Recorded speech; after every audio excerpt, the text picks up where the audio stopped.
So we are talking about the movie Seven Witches. They should have called it Maleficent 7, shouldn't they? What a missed opportunity, but oh well. This one is directed by Brady Hall and is a somewhat disturbing and horrific story. So basically we have the tale of two families. One of which is this kind of dysfunctional, kind of somewhat typical family, I guess, and their daughter is marrying the daughter of another family, which is this kind of this kind of strange religious Amish type family. I'm assuming they're not Amish, but they're kind of like that. They're basically almost like they kind of come back in time from the 1600s, the kind of Salem witch trials and all that kind of stuff. And basically we have this kind of like regular family go to the residence of this kind of weird family, have a kind of like celebratory meals and get to know each other before the kind of the big wedding day. But of course this family is holding a dark secret, and as the film progresses, it's more horrifying than you can possibly imagine. So let's talk about the movie Seven Witches and what I liked and what I did not like. So the first thing for me, this is a fantastic piece of moody filmmaking. It really does drip with a dread atmosphere.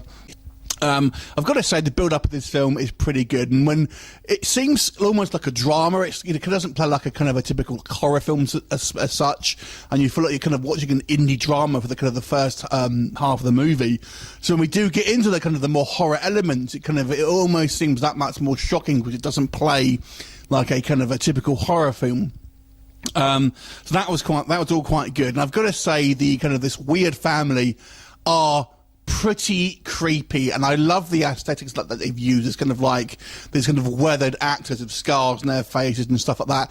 I think there is a couple of occasions when they're almost trying a little bit too hard, particularly with the kind of the young guy, the kind of like the younger male of this family. Just seems to me like he's trying a little bit too hard sometimes, but overall I actually really loved it as well. And the family, the kind of, I guess, your regular family, do seem like a somewhat, maybe a touch exaggerated regular family as well, with these kind of insecurities and problems that I guess everyday people have, and that was all very good. When we do get to the kind of the horror scenes, like I said, they're expertly handled and pretty shocking because it kind of comes out of, it doesn't actually come out of nowhere exactly. You feel that it's coming, but because of the kind of the film leading up to it, it adds the shock value, which I thought was really good. And I thought this film was a good pace. It's not a particularly long film, so I think it runs a good old pace, and that was good. Any negatives I had, I think it's let down by some dodgy acting, if I'm completely honest.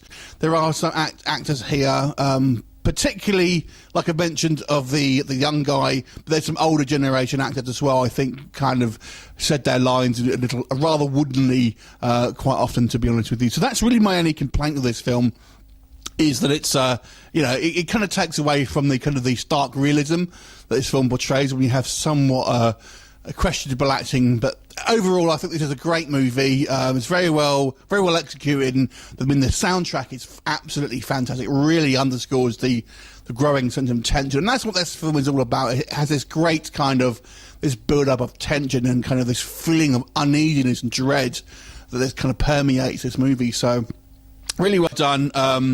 Won't quite say it's a classic, but it's very good. If you like films like The Witch, then you'll probably like this one. It's set in contemporary times. Yeah, so maybe the conclusion may get some people's back up, I feel, but I thought it was fine. Anyway, 7 out of 10 for me. Have you seen it? What did you think of it? Leave me a comment and I'll look forward to seeing you next time. Bye for now.